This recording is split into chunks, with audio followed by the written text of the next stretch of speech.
நீங்க ஒரே பக்கா திமுகவினரா இருக்கணும்னா கலைஞர் குடும்பத்தோட காலை பிடிச்சிட்டு அறிவாலயத்துல சரணாகதி அடையணும்.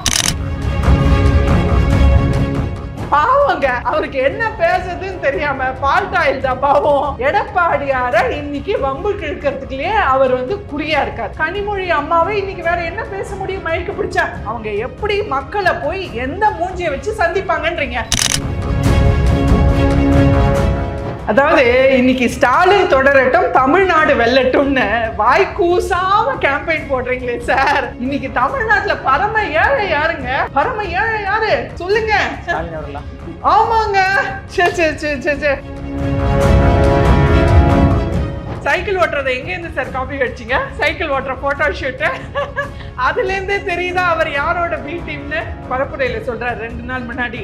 இது வேணா எல்லாருக்கும் ஒரு எலெக்ஷனா இருக்கலாம், ஆனா எங்களுக்கு ஒரு எமோஷன். விஜய் சார்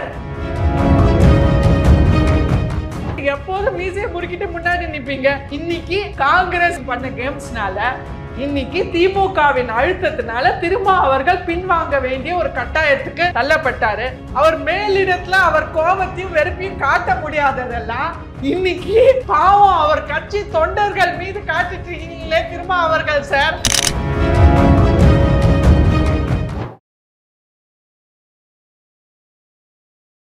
இளையபாரத நேயர்களுக்கு வணக்கம். இன்னைக்கு நம்ம நேயர்கள் நம்ம சிறப்பு விருந்தினர் பாஜகவை சேர்ந்த பிரியஸ்ரீ மேம் அவர்கள் தான். மேம் வணக்கம் மேம்.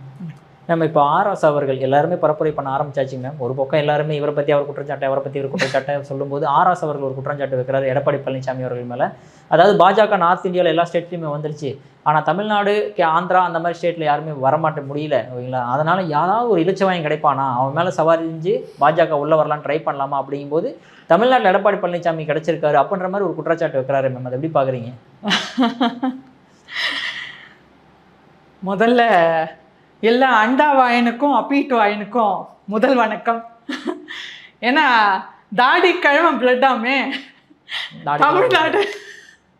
தமிழ்நாடு இந்த ஆட்சியில் தமிழ் மக்கள் 5 வருஷமா பிளட்டை தான் பார்த்துட்டு இருக்கோம் அப்படின்றத உண்மையை ஒத்துட்டாங்க கடைசியில். அதனால ரொம்ப தேங்க்ஸ் ஆசா அவர்கள். அதாவது இழிச்ச வாயன்தான்றேன், அதாவது எடப்பாடியார் இழிச்ச வாயன்றாரு. இழிச்ச வாயன்தான்றேன். எடப்பாடியார் மட்டும் இல்லை, தமிழ் மக்களே இழிச்ச வாயன்தான். ஏன்னா உங்களை ஓட்டு போட்டு உட்கார வச்சோம்ல சார். நீங்கள் மக்களுக்கு நல்லது செய்வீங்கன்னு நினச்சி அந்த ஆட்சியில் உட்கார வச்ச அந்த ஒரே காரணத்துக்காக நம்ம இந்த இழிச்ச வாயன்ற பட்டத்தை ஏற்றுக்க வேண்டிய ஒரு நடு தெருவுக்கு வந்துட்டோம். ஆனால் இனிமே தமிழ் மக்கள் இழிச்ச வாயனா இருக்க மாட்டாங்க. 2026 பதில் சொல்லும், திருப்பி கொடுப்போம். ஆனால் மேம் ஆர்எஸ் அவர்களோட அந்த ஆடியோ ரிலீஸ், அதை பற்றி எப்படி பார்க்குறீங்க நீங்கள்? ஆடியோ ரிலீஸு, அதாவது ஆர்எஸ் அவர்கள் அந்த நாள் ஞாபகம் நெஞ்சிலே வந்ததுன்ற மாதிரி ஆர்எஸ் அவர்களுக்கு தெரிஞ்ச ஒரே தலைவர் நம்ம காந்தி தாத்தா தலைவர் தான் அப்படின்ற ஆர்எஸ் அவர்கள் என்னன்னா, அவர் இன்னைக்கு திமுகவினர்ல யாரு இன்னைக்கு தேர்தலில் நிற்க தகுதியானவங்க சொல்லுங்க? இன்னைக்கு ஜெயிலுக்கு போனவன் தானோ, மக்கள் பணத்தை எப்படி எப்படி சயின்டிஃபிக்கா சுருட்டுறதுன்னு நல்ல ட்ரைனிங் எடுத்தவங்களும் தானே இன்னைக்கு திமுகவில் வேட்பாளர்களாக நிற்கிறாங்க. அதில் ஆர்எஸ் அவர்கள் அந்த குவாலிஃபிகேஷனை த்ரூ பண்ணிட்டாரு. அவர் வெல் குவாலிஃபைட் திமுக வேட்பாளரா? சான்ஸே இல்லை. அதாவது அந்த ஆடியோவில் பாவம் புலம்பி தள்ளிட்டாரு. இன்னைக்கு திமுகவினரா இருக்கிறதுக்கு ஒரே குவாலிஃபிகேஷன் என்ன சொல்லுங்க பார்ப்போம்? கால் தெரப்பி, கால் பிலாசபி. இன்னைக்கு நீங்க ஒரே பக்கா திமுகவினரா இருக்கணும்னா கலைஞர் குடும்பத்தோட காலை பிடிச்சிட்டு அறிவாலயத்துல சரணாகதி அடையணும். வெறும் திமுகவினர் மட்டும் இல்ல, கூட்டணி இருக்கிற எல்லா மீசம் இருக்கிறவங்க உட்பட. அதனால ஆர்எஸ் அவர்களும் அதுல தேர்ச்சி பெற்று நல்ல முன்னாடி கால் பிடிச்சு பின்னாடி காலை வர்ற பிலாசபி கரெக்டா பொருந்தது. கால் பிலாசபிங்கும் போது ஞாபகம் வருது, உதயநிதி ஸ்டாலின் அவர்கள் எங்க பரப்புரைக்கு போனாலுமே எடப்பாடி பழனிசாமி காலில் விழுந்த போட்டோவை காட்டியே பரப்புரை பண்றாரு மேம்.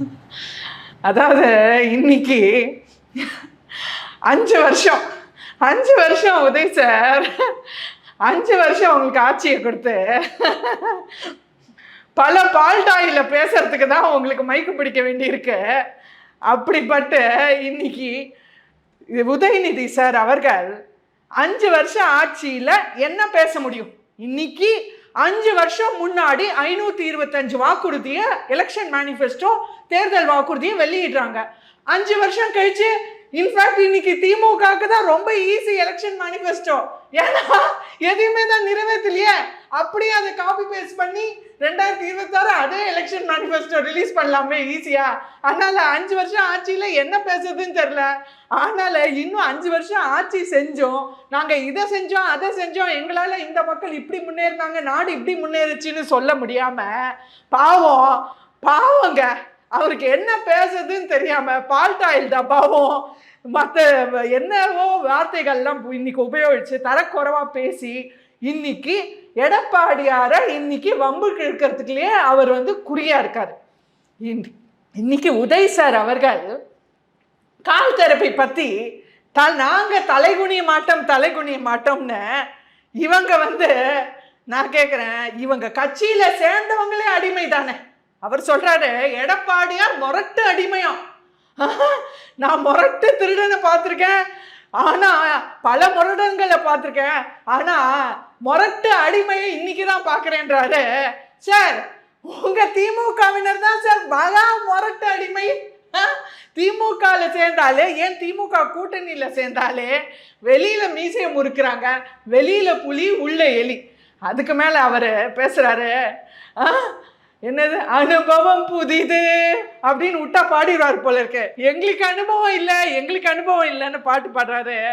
நம்மளும் சொல்ல வேண்டியதான், உதய் சார் எங்களுக்கு அனுபவம் இல்லை, பாமர மக்கள் வெறும் வாழ்வாதாரத்தை தான் தொலைச்சிட்டாங்க, ரொம்ப ஒன்றும் தொலைக்கல. வாழ்வாதாரத்தை தொலைச்சிட்டு ரிப்பன் வெல்டிங் வாசல்ல போராடும் போது கூலி இடத்துல போய் மிக்சர் சாப்பிட்ற எங்களுக்கு அனுபவம் இல்லை சார்.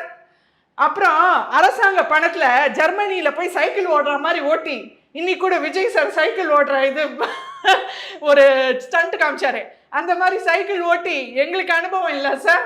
அந்த மாதிரி ஆக்ஸ்போர்ட் இன்டர்நேஷனல் லெவல்ல ஆக்ஸ்போர்ட்ல ரூம் போட்டு அங்க போய் நான் படத்தை திறக்கிறேன்னு போட்டோ ஷூட் எடுக்கிறேன், எங்களுக்கு அனுபவம் இல்லை சார். உதய் சார் நீங்க சொல்ற கரெக்ட் தான், நாங்களும் உங்ககிட்ட ட்ரைனிங் எடுக்கணும் போல இருக்கு. நீங்கள் சொல்லியிருந்தீங்க அதாவது வாக்குறுதி எதுவுமே நிறைவேற்றலை அப்படின்ட்டு. ஆனால் கனிமொழி அவர்கள் அடுத்த வாக்குறுதியை நிறைவேற்றுறதுக்கு முன்னாடி சொல்லியிருந்திருக்காங்க, 520 வாக்குறுதிகள் 404 நாங்கள் நிறைவேற்றிட்டோம் அப்படின்ற மாதிரி கனிமொழி அவர்கள் சொல்லியிருக்காங்களே மேம். அதாவது நம்ம அண்ணாமலை அவர்கள் சொல்ற மாதிரி ஸ்டாலின் அவர்களோட மேக்ஸ் டீச்சர் யாருன்னு தெரியலன்ற மாதிரி கொஞ்சம் மேக்ஸ்ல லைட்டா வீக், லைட்டா அதாவது 0.004 அவங்க 400 நினைச்சிட்டாங்க, அப்படி திருப்பி போட்டு. அதாவது இன்னைக்கு ஜேம்ஸ் பாண்ட் மாதிரி 0.007 வாக்குறுதி கூட நிறைவேற்றல இவங்க. அந்த மாதிரி இவங்க இன்னைக்கு திமுகவினருக்குள்ளேயே அவ்வளோ மெகா பிரச்சனைகள் நமக்கு நல்லாவே தெரியுது. இந்த தேர்தல் சமயத்தில் திரும்ப கூட தேர்தல்லேருந்து விலகிட்டாரு. கனிமொழி அக்காவுக்கும் சபரீசன் அவருக்கும் பிரச்சனை தொகுதியில், தூத்துக்குடியில். அந்த மாதிரி இன்னைக்கு திமுகவினருக்குள்ளேயே அவ்வளோ பிரச்சனை. கனிமொழி அம்மாவை இன்னைக்கு வேற என்ன பேச முடியும்? மயக்க பிடிச்சா அவங்க எப்படி மக்களை போய் எந்த மூஞ்சியை வச்சு சந்திப்பாங்கன்றீங்க? மக்கள் பதில் சொல்ல மாட்டாங்க. எவ்வளோ நம்ம வீடியோவை வெளியிட்டு இருக்க பார்த்துருக்கோம், வைரல் ஆயிட்டு இருக்கு. திமுகவினர் பல இடத்துல பிரச்சாரம் போகும்போது துரத்தி விடுறாங்க, மக்கள் விவசாயிகள் துரத்தி விடுறாங்க, மக்களை அரெஸ்ட் பண்றாங்க. விவசாயிகள் கேள்வி கேட்க போனப்போ இப்ப 2 நாள் முன்னாடி விவசாயிகளை இன்னைக்கு அரெஸ்ட் பண்ணியிருக்காங்க. விவசாயிகள் என்ன தீவிரவாதி மாதிரி தெரியுதா? நான் கேட்குறேன். இன்னைக்கு குண்டர் சட்டத்தில் உள்ள போறவங்களும் பல சமுதாய சீர்கேடுக்கு உண்டாக்குறவங்களும் இன்னைக்கு வெளியில தெரிஞ்சிட்டு இருக்காங்க. ஆனா பாமர மக்களும் இன்னைக்கு தூய்மை பணியாளர்களும் விவசாயிகளும் உள்ள அடைக்கப்பட்டிருக்காங்க. இந்த ஆட்சியில 5 வருஷம் கழிச்சு கனிமொழி அக்கா இதெல்லாம் பேச முடியும், வேற என்ன பேச முடியும் சொல்லுங்க? அவங்க நில பாவங்க, பரிதாபமா இருக்கு. நீங்கள் சொன்ன மாதிரி ஏன் மேம் எல்லா பக்கம் போனாலும் மக்களுமே எல்லாம் விரக்தியில் கேள்வி எழுப்புறாங்க, அதுவும் என் திமுகவினரை பார்த்தே கேள்வி எழுப்புறாங்க. அதாவது இன்னைக்கு ஸ்டாலின் தொடரட்டும், தமிழ்நாடு வெல்லட்டும்னு வாய்க்கூசாம கேம்பெயின் போடுறீங்களே சார், உங்களுக்கே நல்லா இருக்கா? வேணா இப்படி வேணா போடலாம் ஃபார் அ சேஞ்ச். ஸ்டாலின் மலரட்டும், தமிழ்நாடு கொல்லட்டும்னு. ஏன்னா இன்னைக்கு என்ன இந்த 5 வருஷம் ஆட்சியில ஸ்டாலின் அவர்கள் குடும்பத்தோட கல்லாப்பெட்டி வேணா வளர்ந்துருக்கு. தமிழ்நாடு மக்கள் ஒரு நாளும் செத்து செத்து பொழைச்சிட்டு இருக்காங்க. எந்த மக்கள் நிம்மதியா இருக்காங்கன்னு சொல்லுங்க. இன்னைக்கு தூய்மை பணியாளர்கள், பட்டியலினத்தோர் நடு ரோட்ல போராடுறாங்க, அரசு ஊழியர்கள் நடு ரோட்ல போறாங்க, மாணவர்கள் நடு ரோட்ல வந்து போராடிட்டு இருக்காங்க, பெண்கள் அவ்வளோ பாலியல் வன்கொடுமை பிரச்சனை, வீட்டை விட்டு காலை வச்சு எடுத்து வைக்க முடியல.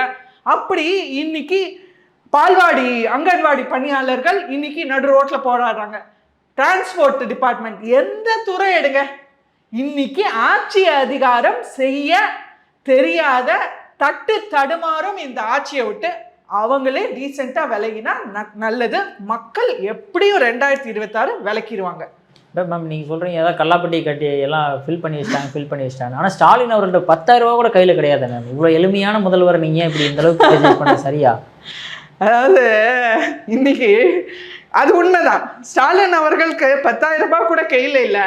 ஏன்னா எல்லாம் 10,000 ரூபா தான் கையில் இருக்குது. ஓ, 10,000 ரூபாய் தான் கையில் இருக்கா? சே, இன்னைக்கு தமிழ்நாட்டில் பரம ஏழை யாருங்க? பரம ஏழை யாரு சொல்லுங்க? ஸ்டாலின் அவர்களா? ஆமாங்க. சே, இப்படி ஒரு அவலமாங்க, இப்படி ஒரு தியாகியா இன்னி வரைக்கும் தமிழ்நாட்டின் அரசியல் வரலாறுல, ஏன் இந்தியன் பொலிட்டிக்கல் ஹிஸ்டரியிலேயே பார்க்காத பெரும் தியாகி ஸ்டாலின் அவர்களே. உங்க 10,000 ரூபாய் உங்க பாக்கெட்ல இருக்கு, மத்த பணம்லாம் மத்தவன் பாக்கெட்ல இருக்கு. சுவிஸ் பேங்க் அக்கௌண்ட்ல போய் வச்சுட்டீங்களே, அதுக்கு தானே நீங்க அவசரமா ஜெர்மனியும் துபாயும் போய் லண்டனும் போய் அங்கங்க வச்சுட்டு வந்தீங்க ஸ்டாலின் அவர்களே.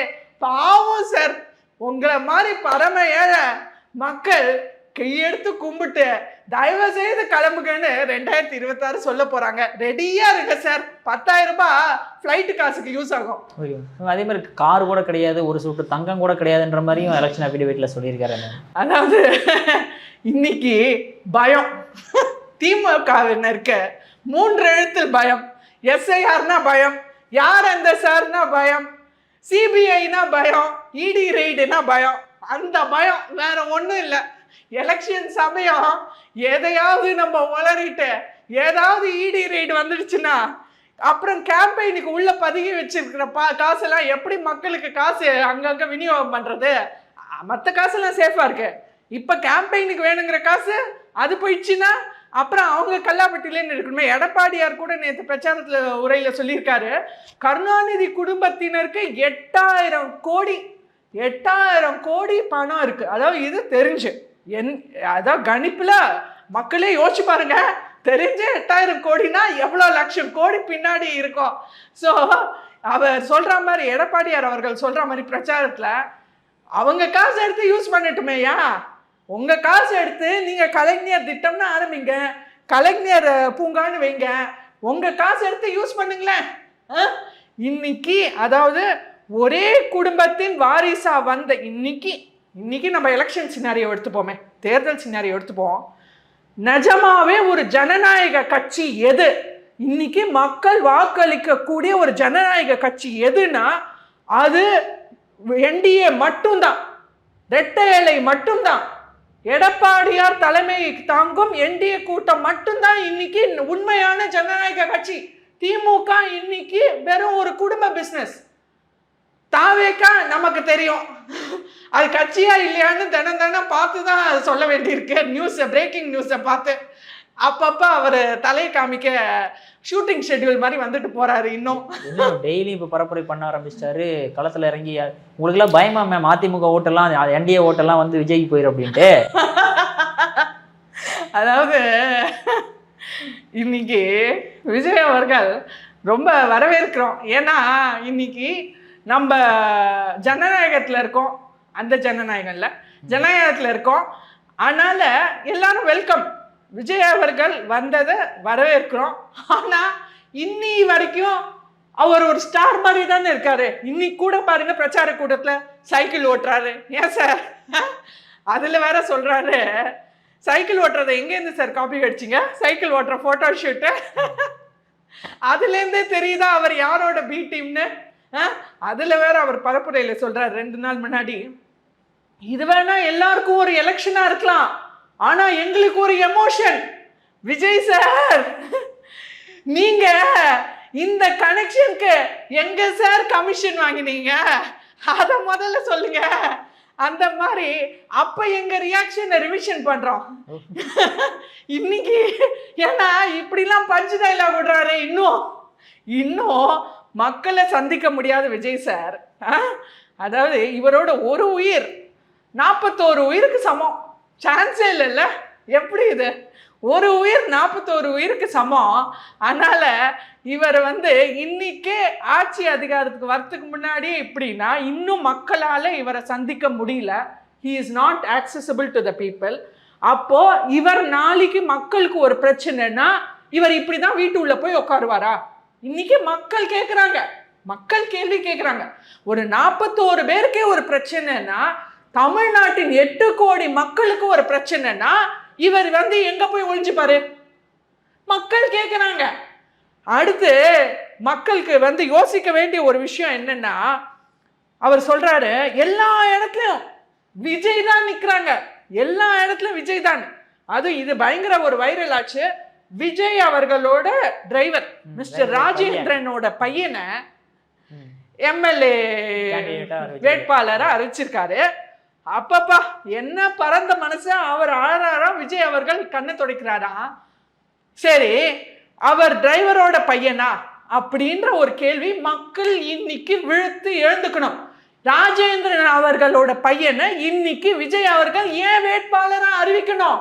ஏன்னா அவர் வெறும் டிரைவர் இல்ல, இன்னைக்கு விஜய் அவர்களோட பல 100 கோடி சொத்தோட அதிபதி. இன்னைக்கு நீங்க பாத்தீங்கன்னா இந்த ராஜேந்திரன் அவர்கள் இங்க பாருங்க, ஜெயாநகர் ப்ராப்பர்ட்டி பிரைவேட் லிமிடெட் இந்த கம்பெனி, ஜவுபா கார்ப், இந்த நிறைய இந்த MCAன்னு சொல்லுவாங்க, மினிஸ்ட்ரி ஆஃப் கார்பரேட் அஃபேர்ஸ், அதுல ரெஜிஸ்டர் ஆயிருக்கு ஜெயாநகர் ப்ராப்பர்ட்டி பிரைவேட் லிமிடெட். இதுல டைரக்டர்ஸ் பாருங்க யாரு? சந்திரசேகரன், ஜோசப் விஜய், ராஜேந்திரன். சங்கீதா விஜய் 2000 ரெஜிஸ்டர் ஆயிருக்காங்க, அப்புறம் அவங்க நீக்கப்பட்டிருக்காங்க. 2023 Rajendran is one of the directors of Jayanagar property private limited. So இவர் ஒரு டிரைவரா இல்ல சொத்துல பங்காளியா? அந்த ராஜேந்திரன் வேற, இந்த ராஜேந்திரன் வேற இறந்துக்கலாமே. எல்லாம் ஒரே ராஜேந்திரன் தான். செக் பண்ணுங்க, வெரிஃபை பண்ணுவோமே. மக்கள் வெரிஃபை பண்ணட்டும்ன்ற. இன்னைக்கு மக்கள் கண்மூடித்தனமா ஓட்டு போடக்கூடாது. இன்னைக்கு விஜய் அவர்கள் எந்த அளவுக்கு ஒரு விஷயத்தை எமோஷனல் ஆக்குறாருன்னா, அதாவது இன்னைக்கு இளைஞர்கள், முக்கியமா இளைஞர்கள் இன்னைக்கு யோசிக்க வேண்டிய, நீங்க யாருக்கு வேணா ஓட்டு போடுங்கயா. இன்னைக்கு பல படிச்ச இளைஞர்கள் நாளைக்கு உங்க எதிர்காலம் 5 வருஷம் அப்பீட் ஆயிடுச்சு, 5 வருஷம் முடிஞ்சிடுச்சு. இன்னும் 5 வருஷம் உங்க வாழ்க்கையில நீங்க ஒரு எக்ஸ்பெரிமெண்டா தொலைக்க விரும்புறீங்களா? அதுக்கு நீங்க ரெடியா? 5 வருஷத்துல ஒருத்தரோட வாழ்க்கையில அவங்களோட நிலையே மாறிடும். ஒருத்த 5வது படிக்கிற 10ஆம் கிளாஸ் போயிடுவான். ஒருத்த ஹை ஸ்கூல் படிக்கிற உங்க புள்ள 5 வருஷத்துல காலேஜ் முடிச்சு வேலைக்கு ரெடி ஆயிடும். அப்போ 5 வருஷம்ன்றது ஒருத்தரோட வாழ்க்கையோட நிலையை மாற்றக்கூடிய ஒரு பீரியட். அது அந்த 5 வருஷம் சாதாரணமா எடுத்துக்கூடாது. இன்னைக்கு இளைஞர்கள் யோசிக்க வேண்டியது, விஜய் அவர்கள் இன்னைக்கு தகுதியானவரான யோசிச்சு நீங்க வாக்களிங்க. இது வரைக்கும் எவ்வளோ பிரச்சாரம் அவர் இறங்கி பண்ணியிருக்காரு. இன்னைக்கு என்ன சொல்றாரு? திமுக எங்களை தடுத்து நிற்குது, நான் போய் எலெக்ஷன் ஆஃபீஸை போய் அணுகிறேன்னு. சரிங்க சார், எலெக்ஷன் பிரச்சாரம் ஆன்லைன்ல எலெக்ஷன் பிரச்சாரம் ரெஜிஸ்டர் பண்றதுக்கு ஆன்லைன் வெப்சைட் இருக்கு, சுவிதா ஆன்லைன்ற வெப்சைட்ல போய் இன்னைக்கு எந்த பார்ட்டியும் போய் எலெக்ஷன் பிரச்சாரத்தை ரெஜிஸ்டர் பண்ணி அவங்க சுதந்திரமா எலெக்ஷன் பிரச்சாரத்தை நடத்தலாம். ஏன் நீங்க ரெஜிஸ்டர் பண்ணல? யாரு தடுக்கிறா உங்களை? இவ்வளோ நாள் எங்க தூங்கிட்டு இருந்தீங்க? இவ்வளோ நாளா 1 மாசமா ஏன் நீங்க பிரச்சாரம், எல்லா கட்சியும் பிரச்சாரம் பண்ணும்போது நீங்க எங்க போனீங்க? மக்கள் கேட்கணும், இளைஞர்கள் நின்று கேட்கணும். Okay ma'am. அதே மாதிரி திமுக கூட்டணியில் திருமாவளவர்கள் முதல்ல நான் எம்எல்ஏக்கு நிற்கிறேன் அப்படின்னாரு. அதுக்கப்புறம் நான் நிற்கலை, அது இன்னொருத்தர் நிற்கிறேன்னாரு. ஆனால் இன்னொருத்தர் யாருன்னு பார்த்தோம்னா காங்கிரஸ்காரர். எதனால் இந்த அளவுக்கு பல்ட்டி அடிக்க வேண்டிய சுச்சுவேஷனாக இருக்குது திருமாவளவர்களுக்கு? அதாவது திருமா அவர்கள் இன்னைக்கு அடங்க மறு அத்துமீறு திமிரி எழு திருப்பி அடின்றத அதுதான் நம்ம லைவ் ரீல்ஸ்ல பார்த்தோமே, வைரல் ஆயிட்டு இருக்கு வீடியோ. அவர் வந்து அவர் மேலிடத்துல அவர் கோபத்தையும் வெறுப்பையும் காட்ட முடியாததெல்லாம் இன்னைக்கு பாவம் அவர் கட்சி தொண்டர்கள் மீது காட்டிட்டு இருக்கீங்களே அவர்கள் சார். உங்களுக்கு வேணா ஒரு சைக்கோ தெரபிஸ்ட் செஷன் வேணா போலாமா சார்? ஏன்னா உங்களுக்கு கண்டிப்பா கவுன்சிலிங் தேவை. உங்க பரிதாப நிலைமை புரியுது. ஏன்னா எப்போதும் மீசையை முறுக்கிட்டு முன்னாடி நிற்பீங்க. இன்னைக்கு காங்கிரஸ் பண்ண இன்னைக்கு கேம்ஸ்ல தாவேக்கானால காங்கிரஸும் ராகுல் காந்தியும் பண்ண கேம்ஸ்னால இன்னைக்கு திமுகவின் அழுத்தத்தினால திரும்ப அவர்கள் பின்வாங்க வேண்டிய ஒரு கட்டாயத்துக்கு தள்ளப்பட்டாரு. அந்த கோபத்தை அவர் வந்து கட்சி தொண்டர் மேல காட்டுறதை நம்ம நல்லாவே பார்த்தோம். தயவு செய்து கட்சி தொண்டர்களே, விசிகா தொண்டர்களே, தயவு செய்து உங்களை காப்பாத்திக்கோங்க. மேம் அதே மாதிரி இப்போ விசிகா வேட்பாளராக இருக்கக்கூடியவர் வந்து இப்போ திடீர்னு ஒரு விஷயத்தை சொல்லியிருக்கு. அதாவது இஸ்லாமியர்களுக்கு பிரச்சனை கொடுக்குறவங்க வந்து தலித்துகள் தான் அப்படின்ற மாதிரி ஒரு ஸ்டேஜில் நின்று பேசுகிறாரு மேம். இதனால் இந்த அளவுக்கு அவங்க மேலே கோபம் இருக்கு. அதாவது இன்னைக்கு வந்து மக்களை பிரித்து ஆட்சி செய்யும்ன்றது தான் திமுகவோட கொள்கை. மக்களை வந்து ஒன்றா வாழ விடக்கூடாது. இன்னைக்கு திமுகவினர் வந்து எந்த அளவுக்கு ஒரு வெறியில இருக்காங்கன்னா, எவனும் எவனோடையும் சேரக்கூடாது, எவனும் எவனோடையும் ஒத்துமையா இருக்கக்கூடாது, எல்லாத்தையும் பிரித்து சண்டை போட்டு விட்டு அதை வேடிக்கை பார்த்து நம்ம அவங்கிட்ட போய் அப்பதான் டீல் பேசி அவனை அடக்கி நம்ம ஆள முடியும். இந்த பாலிசி தான் அவங்க ஃபாலோ பண்றாங்க. இது ஒன்றும் புதுசு இல்லையே. ஏன்னா முஸ்லிம் அவர்கள் அவங்கள பேசுவாங்க, அப்புறம் பட்டியலில் இருக்கார் இவங்க ஒரு பேக் ஃபயர் அடிக்கும், அப்புறம் இவர் அடிப்பாங்க. ஸோ இவங்களுக்குள்ள பிரச்சனையை இவங்க வந்து சால்வ் பண்ணுற மாதிரி பண்ணி நான் தான் அவங்களை காப்பாற்ற வந்தேன், நான் தான் சூப்பர் ஹீரோ அப்படின்ற மாதிரி திடீர்னு உள்ள குதிச்சு இவங்க என்னமோ இவங்க வந்ததுனால தான் இந்த திருப்பரங்குன்றம் பிரச்சனையில பண்ணாம பாருங்க. நாங்க தான் காப்பாற்ற வந்தோம், சிறுபான்மையரை நாங்க தான் காப்பாற்ற வந்தோம். ஏயா பிரச்சனை உண்டு பண்ணிட்டு குழந்தை கிள்ளிட்டு தொட்டில் ஆட்டுற மாதிரி இவங்களே பிரச்சனையை உண்டு பண்றது, மக்களை பிரிவினவாதம் பண்றது, மக்களை ஒருத்தர் சண்டை போட விட்டுட்டு அப்புறம் நான் தான் காப்பாற்ற வந்தேன், நான் தான் அந்த பையன், நான் தான் அந்த பையன்ற மாதிரி முன்னாடி வந்து இதுதான் சார் இவங்களோட காமெடி கேமே.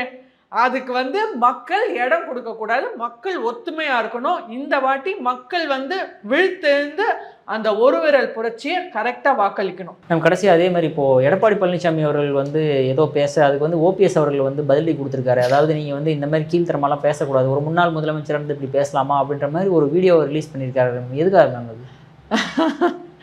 இன்னைக்கு பாவம் சில தலைவர்கள் திசை மாறி போனதுனால இந்த தேர்தலில் அது பார்க்க முடியுது. நம்ம செங்கோட்டையன் அவர்கள், அடுத்து நம்ம பன்னீர்செல்வம் அவர்கள், சொம்பு செல்வம் அவர்கள் அப்பப்ப நானும் அரசியல்ல இருக்கேன்னு காமிச்சாடுமே. ஏன்னா இந்த வாட்டி அவருக்கு பயமே வந்துடுச்சு. எங்கடா எந்த கட்சியும் நம்மளை சேர்த்துக்கலையே, எல்லாரும் நம்மளை வெளியில தள்ளுறாங்களே அப்படின்னு சொல்லி போய் அங்க அறிவாலயத்துல போய் கால் தெரப்பியில சரணாகதி அடைஞ்ச திரு சொம்பு செல்வம் அவர்களே, நீங்க பேசலாமா அரசியல் நாகரிகத்தை பத்தி? அன்னைக்கு அதாவது எந்த தாய்ன்னு சொல்லி ஒரு அம்மா படத்தை வந்து நெஞ்சிலேயே வச்சுட்டு எந்த அம்மாவால எந்த தமிழகத்தின் தாயா இருந்த அந்த புரட்சி தலைவியால நீங்க இன்னைக்கு ஒரு முன்னாள் முதலமைச்சர்ன்ற பேரு வாழ்க்கை முழுக்க உங்களுக்கு இருக்குன்னா அது அந்த ஒரு தாயால, அந்த ஒரு அம்மாவால. அப்படி இருந்துட்டு நான் போய் தாய் கழகத்துல சேர்ந்தேன்னு வாய் கூசாம சொன்ன நீங்க அரசியல் நாகரிகத்தை பத்தி பேசலாமா சார்? வெக்கமா இல்லையா? வெக்கமா இல்லையா அப்படிங்கும்போது இன்னொன்று ஞாபகம் மேம். ஸ்டாலின் அவர்கள் வந்து கண்டினியூவா வெக்கமா இல்லையா நிறைய விஷயங்கள் சொன்னாரே மேம். அதாவது வந்து சட்டம் ஒழுங்கு சரியில்லை, அதே மாதிரி வந்து கஞ்சா புழக்கம் அதிகமாக இருக்குது, பெண்களுக்கு பாதுகாப்பு இல்லை அப்படின்ற மாதிரி புதுச்சேரியில் பேசியிருக்காரு மேம். எதற்காக மேம் அப்படி? அதாவது வெக்கமா இல்லையா அப்படின்னு தமிழக மக்கள் ஸ்டாலினை கேட்கணும் இன்னைக்கு. அப்படின்ற இன்னைக்கு நிலவரம் இன்னைக்கு. அதாவது அவர் என்னெல்லாம் பேசுறாரு, கஞ்சா போதை புழக்கம் தமிழ்நாட்டில் இல்லையா ஸ்டாலின் சார்? வெக்கமா இல்லையா சார்? அடுத்து பெண்கள் பாதுகாப்பு, தமிழ்நாட்டில் பெண்கள் பாதுகாப்பு தினம் சந்தி சிரிக்குது சார். 2 வயசு குழந்தைலேருந்து 80 வயசு பாட்டியிலே வரைக்கும் எல்லாரோட பாலியல் வன்கொடுமை பிரச்சனை உங்களுக்கு கண்ணுக்கு தெரியலையா ஸ்டாலின் சார்?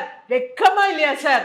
இன்னைக்கு ஸ்டாலின் சார் தனக்கே தானே கேட்டுக்க வேண்டிய கேள்விய பாவம் தப்பி தவறி, ஏன்னா அது தமிழ்நாட்டுல பேச முடியாது பாருங்க, மக்கள் ரிப்பீட் கொடுத்துருவாங்க அப்பீட்டு. அதனால எங்கேயாவது பேசி தொலைக்கணும்னு சொல்லி அதை போய் தெரியாம போய் பாண்டிச்சேரியில பேசிட்டாரு. பாவம் மக்கள் மன்னிச்சு விட்டுருவோம், ஒரேடியா அவரை 2026 ஃபுல் க்ளோஸ் பண்ணிடுவோம். Okay ma'am. நம்ம உங்கள் அற்புதமான கருத்துக்களை இளையபாரோட பகிர்ந்ததற்கு மிக்க நன்றி மேம். நன்றிம்மா.